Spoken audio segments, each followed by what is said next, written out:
Hello, this is Di's Readings and Chats. Thank you for joining me.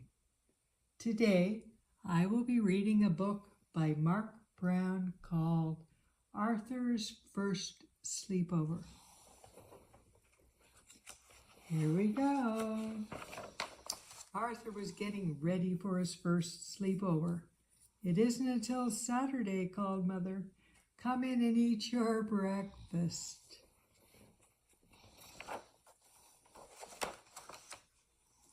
Father laughed while he read the paper. Some man in town says he saw a spaceship. He chuckled. Probably the same man who thinks he saw Elvis at the mall. Ah, joked Mother. I don't believe in aliens, said Arthur. Well, the National Requirer does, said D.W. Oh, that pesky sister. And they'll pay a lot of money for a picture of an alien.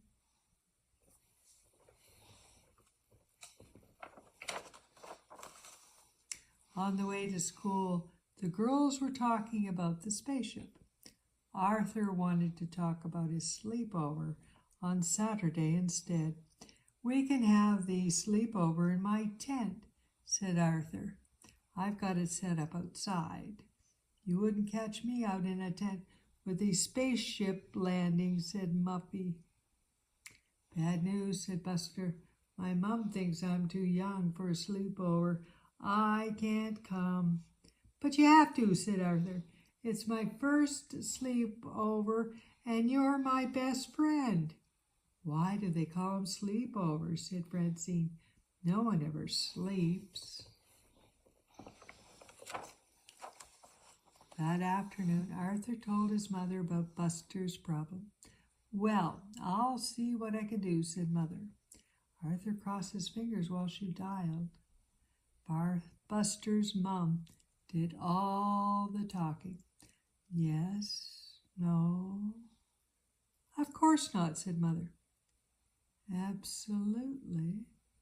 Good talking with you two. Bye-bye. Mother smiled and nodded her head. Yes.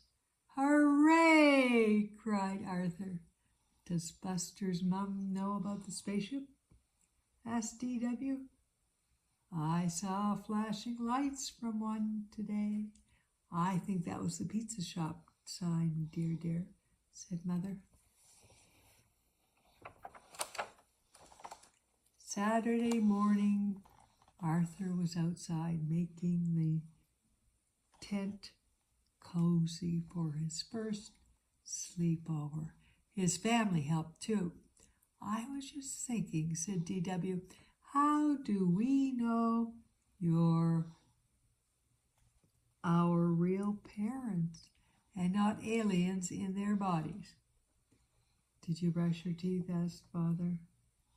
And pick up that mess in your room, young lady, said Mother. Okay, said D.W. They sound real to me, said Arthur. He liked to tease her back. Arthur was looking for his flashlight when Buster and Brian, the brain, arrived. It was here for a minute ago, said Arthur. I wonder if you'll see any aliens, asked D.W. If we do, said the brain, how will we communicate with them? I wonder. Forget about communicating, said D.W. Take pictures for the National Requirer. Use my camera. We can split the money. Let's make some signs, said Arthur. Good idea, said Buster, but first I have to call my mom. After they finished their signs, they unpacked. The signs read, Aliens, welcome. We are your friends. Please do my homework. I brought a few snacks, said Brain. I brought a rubber snake, said Arthur, to keep D.W. away. What did you bring, Buster? Just my baseball card, said Buster, and my blankie. Do you think we'll really see aliens tonight? No, do you? said Arthur. Highly unlikely, said the brain.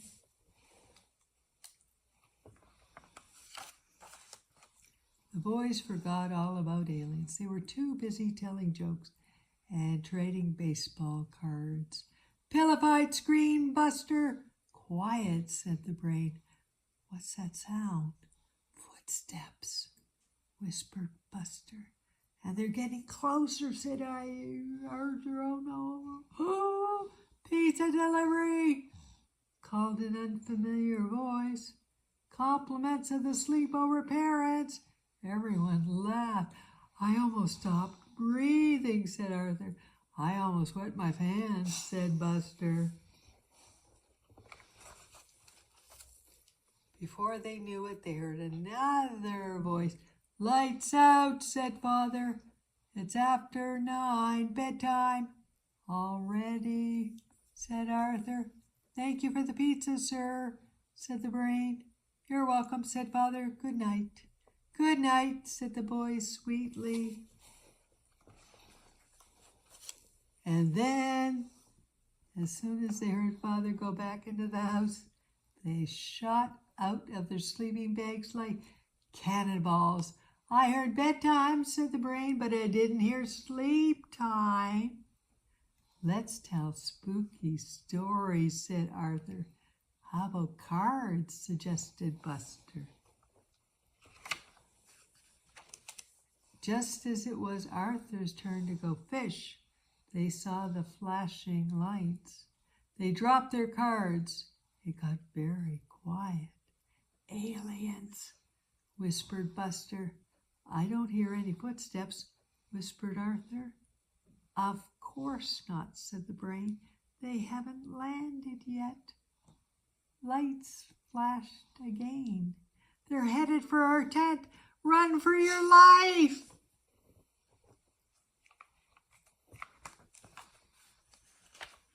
No one could find the flaps of the tent. Help! Screamed Buster. Let me out, let me out!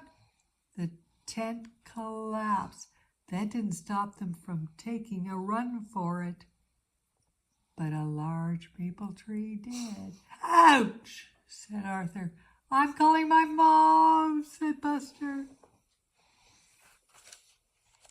Look, said the brain. The lights are coming from your house. I think I know this alien, said Arthur. It's from the planet DW. Arthur noticed the things they used to make signs. That gave him an idea. Let's put our tent back up. I think I know a way we could teach that little space creature a good lesson. Later, Arthur crept quietly into the house. DW was in her room laughing. What's so funny? Arthur asked. What are you doing up? Said DW. Did you come in because you're scared? Not really, said Arthur. I'm returning your camera. You'll probably see an alien before we will. I doubt it, said DW. Well, just in case, said Arthur. Sweet dreams. Then very quietly, he returned to his tent. A minute later, DW heard a tap at her window. Aliens! She screamed. She screamed so loud it woke up everyone in the neighborhood. Everyone except Buster, the brain, and Arthur. When Mother and Father went out to check, the boys were sleeping like little angels. Of course, after Mother and Father went back into the house, it was another story. Max Brown, the writer, his Arthur adventures have sold millions of copies worldwide. How Max Brown got the idea for his first Arthur book? Well, it was when his three sisters and himself were growing up near Erie, Pennsylvania, their grandmother, Thora, told them the most wonderful stories. Back then, he never dreamed he would grow up to tell stories of his very own. But when his first son, Talon, was born, he started telling him stories before he went to sleep. One night, their story was about an aardvark who hated his nose. The aardvark, of course, was named Arthur, and that story became Arthur's Nose, the very first book in the Arthur Adventure series. Now there are more than 27 Arthur adventures, as well as a series of books based on D.W., Arthur's little sister. Mark Brown lives in Hingham, Massachusetts, and Martha's Vineyard with his wife, illustrator and author Lori Casney Brown, and their daughter Eliza. He is very happy when kids write and illustrate their own Arthur stories. And that ends Arthur's first sleepover book. Before I say goodbye to you today, I want to sing you Barney the Dinosaur's song. I love you, you love me, we're one happy family, with a great big hug and a kiss from me to you. Wouldn't you say you love me too? So until we chat again, take care and God bless you and our world.